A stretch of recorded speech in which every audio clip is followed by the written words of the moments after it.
December 1944. A frozen battlefield outside Bastogne. Snow whips across the Ardennes, blurring the line between life and death. Inside a battered M4 Sherman tank, a young farm mechanic from Nebraska grips the controls, his hands trembling not from fear, but from the cold certainty that the next German shell could end them all. Ahead, a Tiger tank lurks, silent, unshakable, indestructible. The Tiger was a monster of steel built to dominate. The Sherman? A tin can by comparison. But what if I told you that one ordinary soldier, armed with nothing more than baling wire and farm-bred intuition, cracked the code? That his stupid little trick flipped the balance of power, turning prey into predator and rewriting what men believed possible on the battlefield? This isn't the story of a general or a factory miracle. It's the story of one forgotten mind, a farm boy whose improvised invention would quietly change the course of armored warfare. If stories of hidden genius, courage under fire, and human ingenuity in the face of impossible odds fascinate you, hit that like button and subscribe. It helps more people discover the forgotten heroes of history. Now, let's roll into the heart of the Ardennes and witness how one farmer outsmarted the deadliest tank of World War II. Snow, endless, bitter snow. It whipped across the Ardennes forest like shards of glass, carving through the silence of December 1944. In that frozen nightmare outside Bastogne, the air stank of diesel, cordite, and fear. The men of the U.S. 9th Armored Division huddled inside their tanks, cold, exhausted, their breath misting in the dim glow of instrument lights. The ground trembled under distant artillery, each concussion echoing off the trees like the heartbeat of a dying world. Inside one of those Shermans, a tank called Missouri Belle, Private First Class Dale Hutchkins sat behind the gunner's sight, squinting into the white blur. Ahead, through falling snow, a shadow loomed, hulking, silent, deliberate. The Tiger tank, German, indestructible. For a moment, no one breathed. Then came the low murmur through the intercom. If that Tiger fires first, we're dead. To the men trapped inside their steel coffins, the Tiger wasn't just another enemy. It was a myth come to life. 60 tons of German engineering, its thick armor laughing off American shells that flattened against it like pebbles on granite.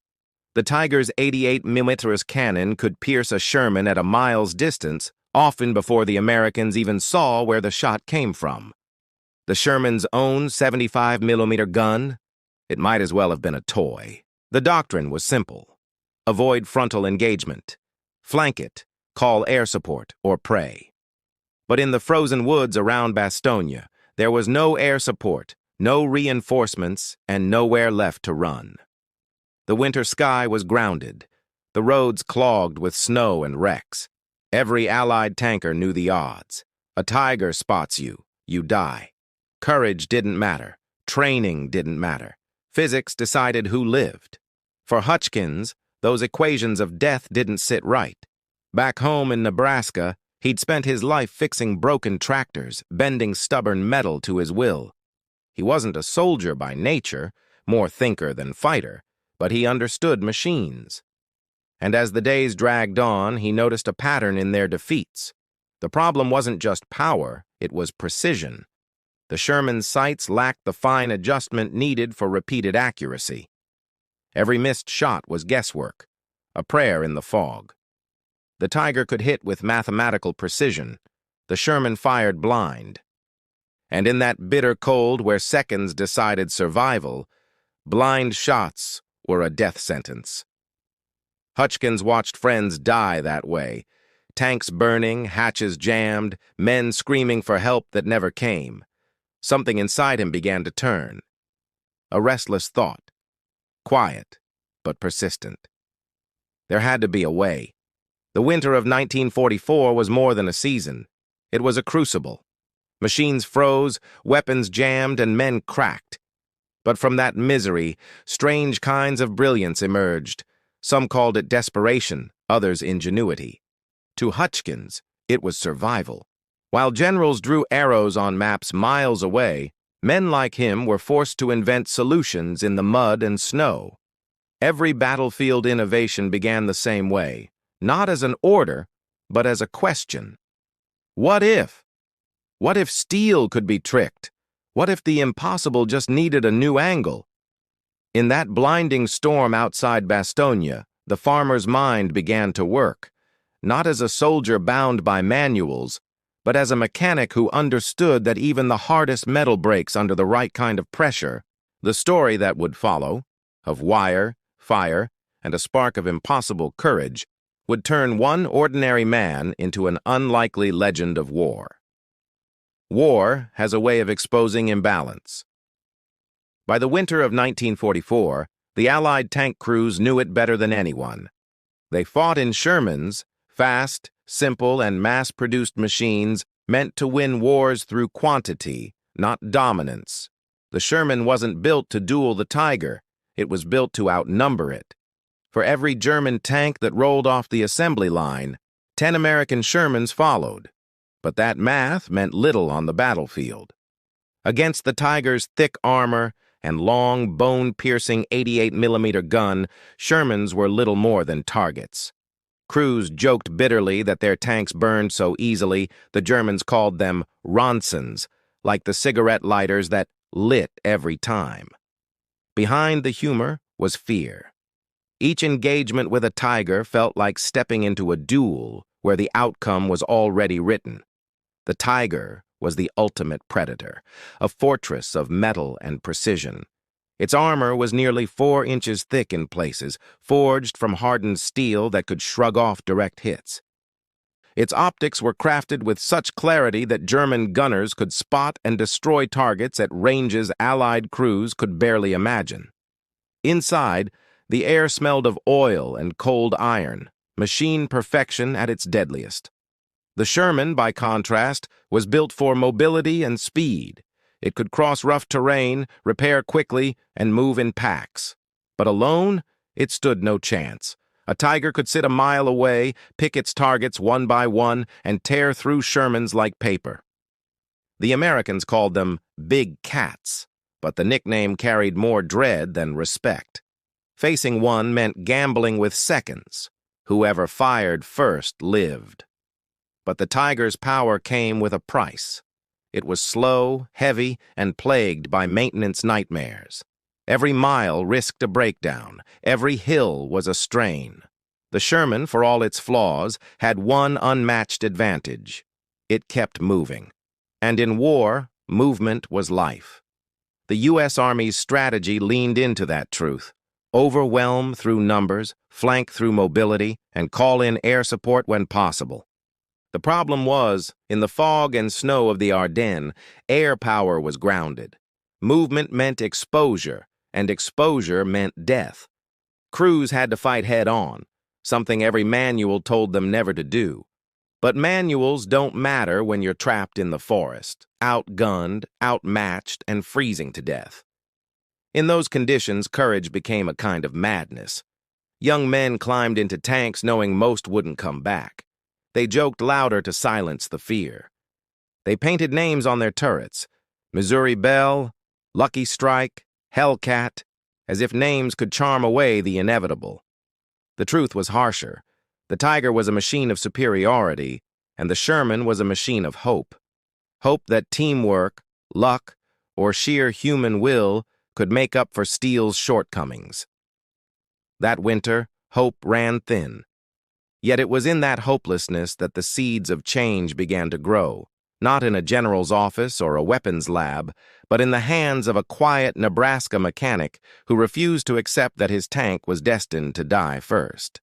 Before he ever saw a battlefield, Dale Hutchkins spent his days among the hum of engines and the smell of oil-soaked soil. On his family's farm in Nebraska, machines were as alive to him as people. Each tractor, each plow had a rhythm, a personality, a way of braking when pushed too hard. He learned early that metal has moods. It bends, it fatigues, it fails. But it always tells you why, if you're patient enough to listen. He wasn't a man of many words, but his hands spoke for him, steady, deliberate, confident. When the war came and the draft notice arrived, he didn't hesitate. Fixing things was all he knew. The Army called him a mechanic. Fate would call him something else entirely. Basic training stripped the farm from him fast. The fields of Nebraska gave way to the mud of Europe, the peace of morning chores replaced by the thunder of artillery. But even surrounded by war, Hutchkins saw machines first, not weapons. Where others saw tanks, he saw systems, engines, bearings, steel under stress. The Sherman was familiar in a strange way, like an oversized tractor that had traded crops for carnage. Its flaws frustrated him. The engine overheated, the tracks slipped, the gun's optics were crude, but what bothered him most wasn't mechanical. It was mathematical. Every missed shot against a tiger felt like watching a machine lie to him. The Sherman could fire round after round, yet no one knew exactly where they landed. "We're fighting blind," he told a crewmate one night. The other man just laughed bitterly. "Then pray your aim's good, Nebraska." Still, Hutchkins couldn't stop thinking. While others cursed the weather or the rations, he studied patterns, the angle of impacts, the scorch marks on armor, the way shells fractured on contact. It wasn't arrogance, it was obsession. He believed there had to be a way to turn the Sherman's weakness into strength, some trick of perception or precision that could narrow the gap. But the Army didn't reward thinking outside the box. Improvisation was dangerous, even forbidden. Soldiers were meant to follow orders, not invent new ways to fight. And yet, as the days grew colder and the casualty lists longer, the unspoken truth was clear. Orders weren't saving anyone. Survival demanded something more. In those long nights of engine noise and distant gunfire, Hutchkins' mind kept drifting back to home, to the glowing bead of a welder's torch and the way heat revealed weakness in steel. The battlefield, he realized, wasn't that different from a workshop. Both were ruled by physics and patience. Every broken thing could be fixed if you understood it deeply enough. That quiet belief, forged in the slow rhythm of farm life, would soon ignite something extraordinary. A moment of inspiration so small, so absurd, that at first it would seem like desperation. But history has a way of honoring the desperate, especially the ones who refuse to die quietly. The cold that winter wasn't just a temperature. It was a presence. It crept into the bones, numbed the fingers, dulled the mind. Frost formed on bolts and gears. Engines refused to start.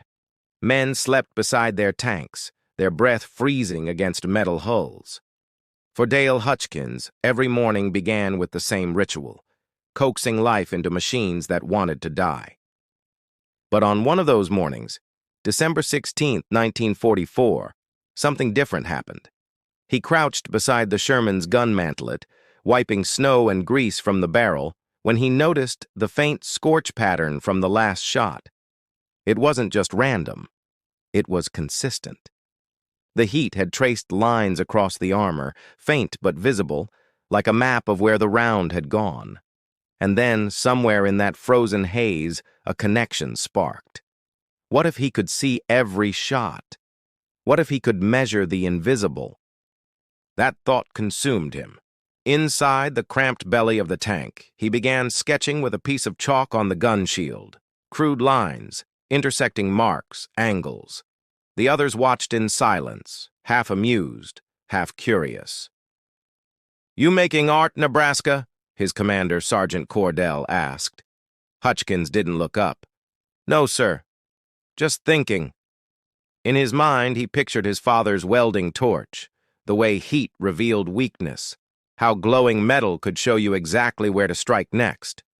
If they could create a visual reference point on the gun, something that glowed under muzzle flash, the gunner could track impact points in real time. Adjust, refire, pinpoint, not guess, not hope.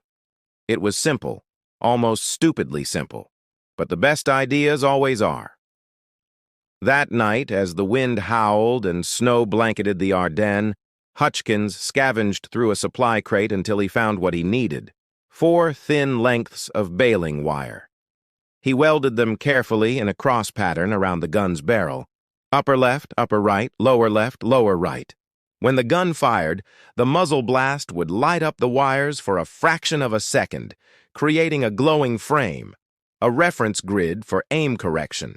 It wasn't official, it wasn't approved, and it definitely wasn't in any manual. But when he stepped back and looked at his creation, a grin tugged at the corner of his mouth. It was crude, but it could work. It had to. When Sergeant Cordell saw it the next morning, he froze. "You welded wire to my tank?" he growled. Hutchkins wiped his hands on his jacket, unflinching. "Not to it, sir. For it." He explained his logic, how 3 shots in the same exact spot could fracture even the Tiger's armor. Cordell stared at him for a long moment, then sighed through a cloud of frozen breath. "You're either a genius or an idiot, Nebraska. Let's hope the Germans decide which." And with that, a quiet pact was made. A secret shared between soldiers who had nothing left to lose. In that bitter dawn, with frost clinging to steel and fear hanging in the air, the stupid wire trick was born. An act of defiance forged not in a lab, but in the mind of a farm boy who refused to die by the book. By the next morning, the snow had turned to sleet, thick, wet, and relentless. The men of Missouri Belle gathered around their tank, inspecting Hutchkins' handiwork. The welded wires shimmered faintly under a gray sky, delicate against the brute shape of the Sherman. Some laughed. Others stared in silence, uneasy. They'd all heard the same warnings. Unauthorized modifications were a serious offense. Prison time, dishonorable discharge, maybe worse. But none of that mattered anymore.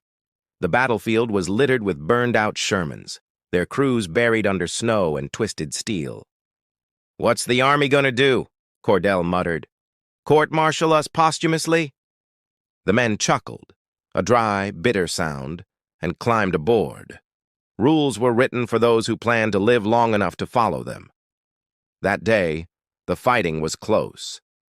Too close. The forest was alive with the echo of cannon fire and the shriek of shells splitting air. Tigers lurked at the tree line, their guns cutting through the snowstorm like judgment. Hutchkins watched the tracer rounds flash across the horizon, white-hot streaks that vanished into explosions of dirt and flame. Inside Missouri Belle, the crew waited for their turn. The first shot came from the Tiger. The ground shuddered, mud and snow blasted against the hull. They were still alive, barely. "Return fire!" Cordell barked. The gun roared. Through the sight, the world vanished in recoil and smoke. And then Hutchkins saw it, the wires glowing for an instant like molten veins around the barrel. For the first time, he could see the shot's path, clear as a blueprint. "High and right!" he yelled. The gunner adjusted, fired again. "Low left!" Another correction. Third shot. A flash. Then silence. The Tiger stopped moving. No one spoke. Even the air seemed to pause.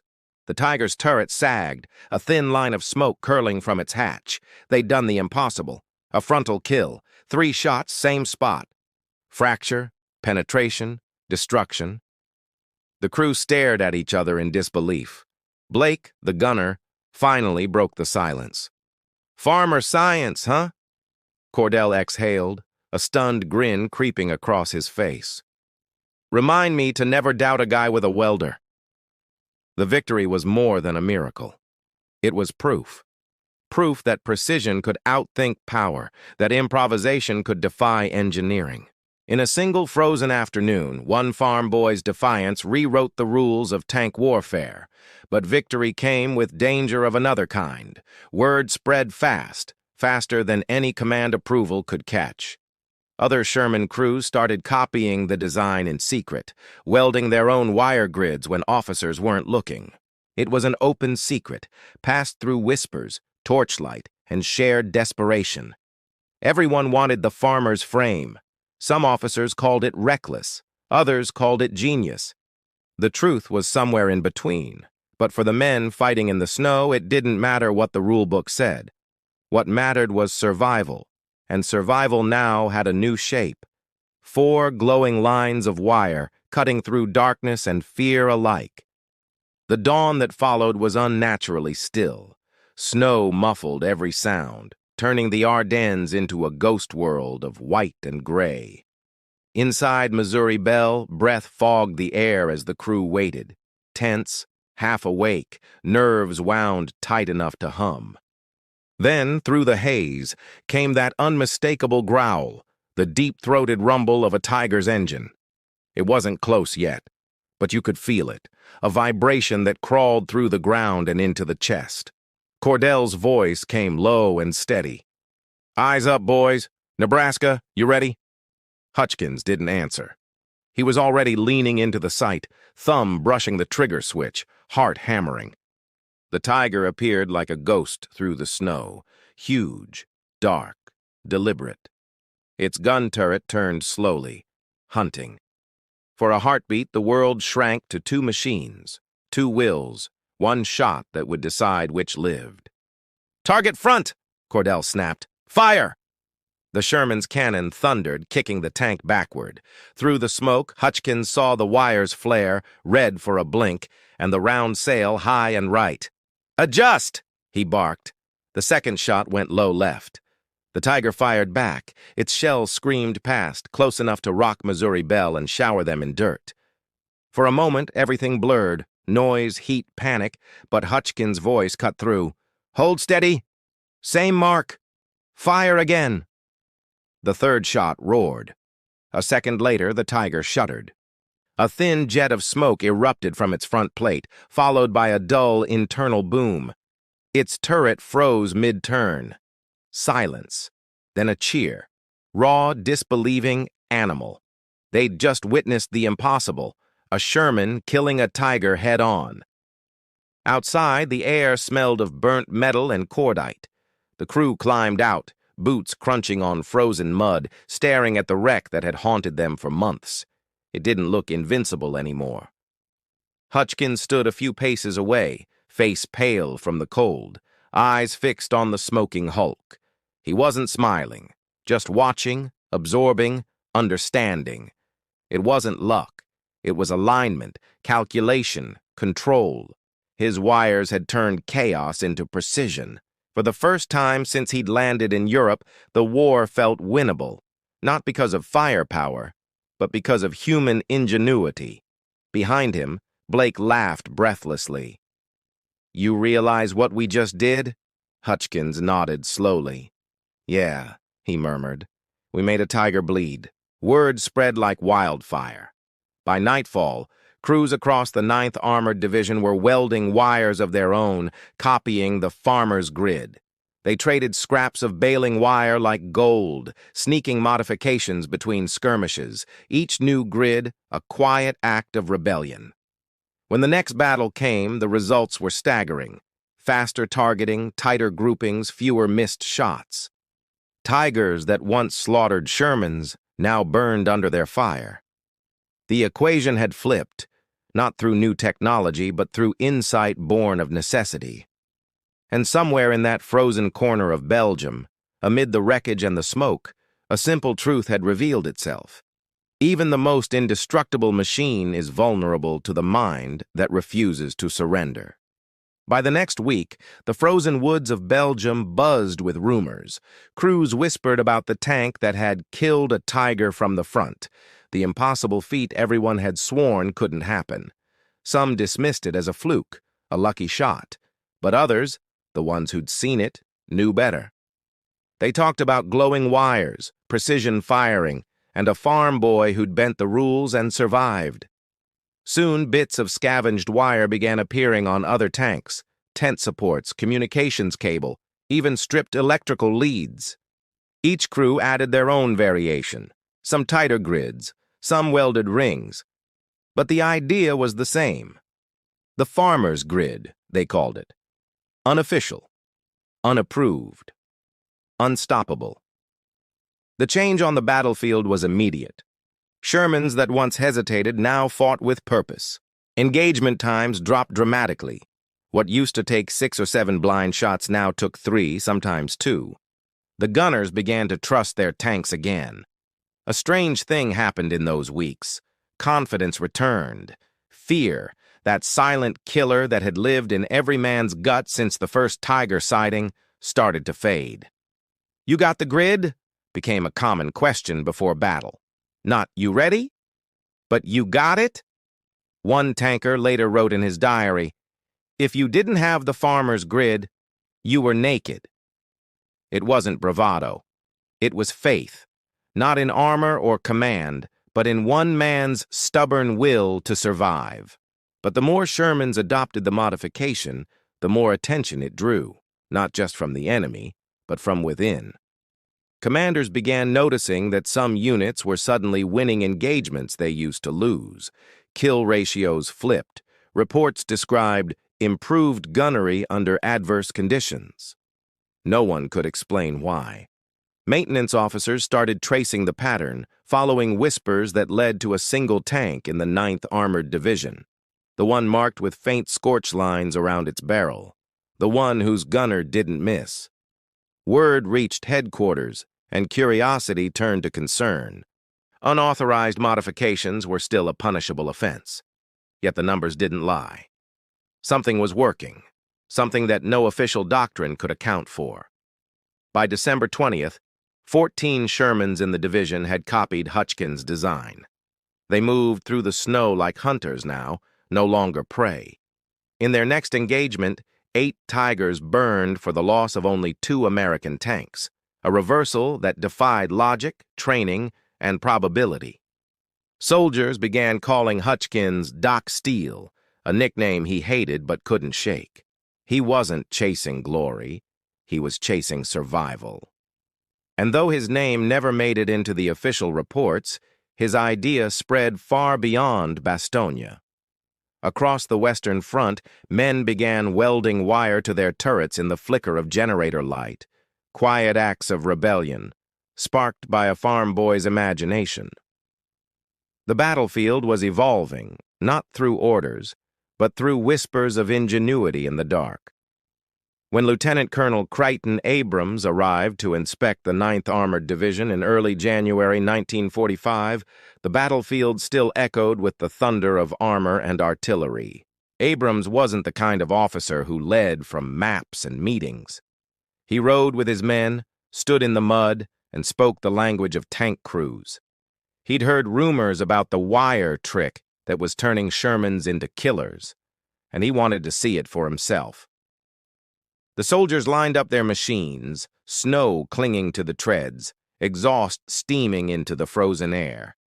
When Abrams reached Missouri Belle, he stopped, eyes narrowing on the welded grid around its gun barrel. "Who did this?" he asked flatly. No one spoke at first.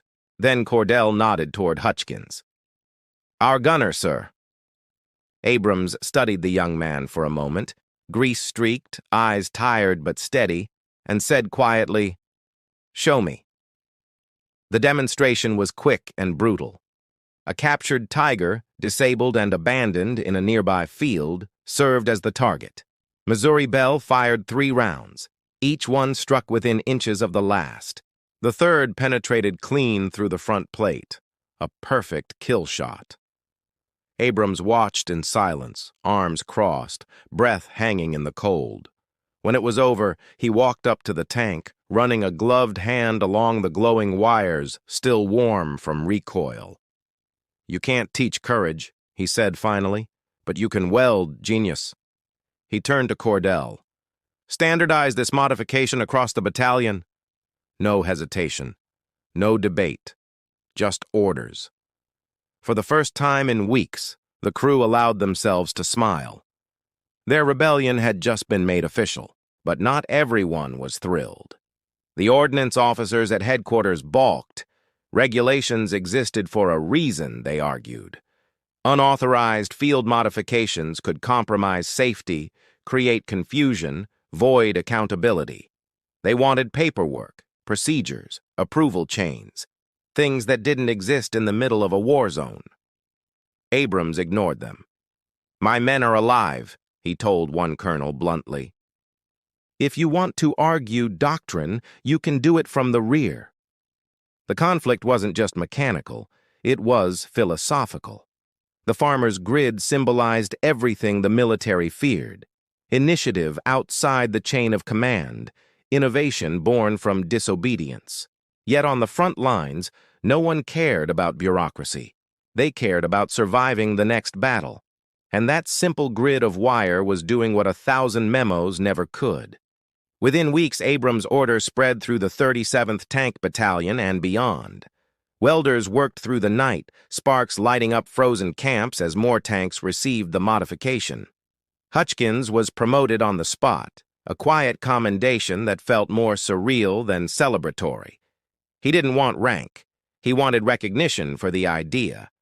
But deep down, he already knew how this would go.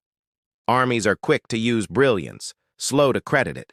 Still, for the men on the ground, none of that mattered. The farmer's grid had become more than a hack. It was a symbol. Proof that ordinary soldiers could shape the outcome of a war with nothing but wire, courage, and a refusal to accept defeat. By February 1945, the farmer's grid had spread across Europe like wildfire. Crews from the 3rd and 7th Armored Divisions copied the design, welding wire frames around their guns before rolling into battle. Reports flooded command posts, improved accuracy, faster kills, fewer losses. The statistics were undeniable. Something remarkable was happening. But behind the numbers, the story began to blur. Field officers wrote in vague terms: unit-level modification, improved fire control, enhanced gunnery precision. No one dared to attach a single name. The Army loved results, but it hated credit that didn't come from the top. Hutchkins's creation was saving lives by the hundreds, yet his name never appeared in the reports. He was there, still fighting, still patching tanks under frozen skies, and already history was erasing him. When the Ordnance Department finally took notice, the war was almost over. Engineers at headquarters received word of unofficial modifications that had improved combat efficiency by as much as 30%. They summoned photographs, blueprints, witness statements, but none of it pointed to one man. Bureaucracy wrapped around the truth like snow over a grave. Officially, the grid became a successful field adaptation pioneered by maintenance personnel. Unofficially, everyone at the front knew exactly who had started it. Cordell tried to file a report naming Hutchkins, but it was buried in paperwork. Abrams pushed a protest through channels, but the answer came back cold. Acknowledgement not required for non-standard field alterations. Just like that, the farm boy's miracle vanished into military silence. When Hutchkins learned the news, he didn't argue. He didn't even seem angry. He just nodded once and went back to cleaning his gun sight. Someone asked him later if it bothered him, the lack of recognition. He simply said, "Names don't stop shells. Steel does. That's enough." Maybe it was humility. Maybe exhaustion. More likely it was perspective, the kind that comes from watching too many good men die for nothing more than a line on a report. He hadn't done it for glory. He'd done it because no one else was going to fix what was broken. Still, in the quiet hours between battles, he must have wondered if the world would ever remember. By March, the modification was everywhere. Hundreds of Shermans carried the wire grid across the Western Front. Even General Patton himself inspected one, nodding in approval before ordering the system installed on all operational tanks. It became standard, but anonymous. When the paperwork reached Washington, the language was dry, clinical, detached from the frozen mud and the fear that had inspired it. Field enhancement for sight alignment under limited visibility conditions. No mention of Nebraska. No mention of wire. No mention of the boy who welded survival into steel. The war machine had absorbed his genius, but not his name. And in doing so, it proved something Hutchkins had always known. Machines don't care who built them, only that they work. When the guns finally fell silent in 1945, the world exhaled, weary, fractured, but alive. The snow around Bastogne melted into spring mud, revealing the scars of war, twisted metal, burned-out tanks, helmets half buried in earth. Among them, Missouri Belle stood silent, her paint scorched, her barrel marked by faint weld lines that told a story no report ever would. Dale Hutchkins packed his gear like everyone else and boarded the long train home. No medals waited for him, no ceremonies, just the quiet whistle of the wind through the cornfields of Nebraska, the same sound that had once carried him away. He went back to the only thing he'd ever truly known, fixing machines, mending what was broken. To his neighbors, he was just another veteran, another farmhand who'd done his part. They never knew that, for a few freezing weeks, his idea had changed the shape of armored warfare. History has a way of overlooking the quiet ones. The books remember the generals, the weapons, the grand strategies, but not the small hands that made them work better. The farmer's grid was never taught in schools, never credited in the manuals that came later. Yet its influence lived on, quietly, invisibly. The concept of visible aim correction and rapid shot alignment evolved into formal systems for tank gunnery, range finders, illuminated reticles, laser guides. Every advance that followed carried the same simple principle Hutchkins had stumbled upon in the snow. You can't hit what you can't see, and feedback is everything. A farm boy's wire trick had unknowingly laid the groundwork for the precision warfare of the future. And yet, beyond the technical legacy, something deeper endured. The wire trick became a whispered legend among soldiers, a symbol of what ordinary men could do when cornered by the impossible. It proved that innovation doesn't always come from laboratories or blueprints, but from fear, necessity, and the refusal to quit. It was the kind of brilliance that doesn't seek credit, only survival. Hutchkins's story, quiet, humble, unsung, was the story of 1,000 soldiers who improvised their way out of death, and in doing so, altered history. They were not inventors by trade. They were inventors by circumstance. Somewhere in Nebraska, long after the war, Hutchkins would stand in the fading light of his barn, welding sparks illuminating his face, the same calm focus in his eyes. Maybe he thought about Bastogne. Maybe he didn't. But every time the torch hissed to life and metal began to glow, he must have remembered, just for a heartbeat, that a few strands of wire, a little courage, and the will to try something different had once turned the tide of war. Because sometimes the smartest ideas look foolish, until they save your life. As the screen fades to the quiet ruins of Bastogne, the wind carries the last echoes of battle. The world moved on, rebuilt, rewired, reinvented, but somewhere in that silence still lingers the ghost of a farm boy and his wire. His name was never carved into medals or monuments, yet his idea outlived them all. Because history isn't written only by the powerful. It's shaped by the thinkers in the shadows, the mechanics, the dreamers, the ordinary men who refuse to surrender to inevitability. So the next time you see an invention that seems too simple to matter, remember the farmer from Nebraska, and how a few strands of wire once turned fear into fire and hopelessness into victory.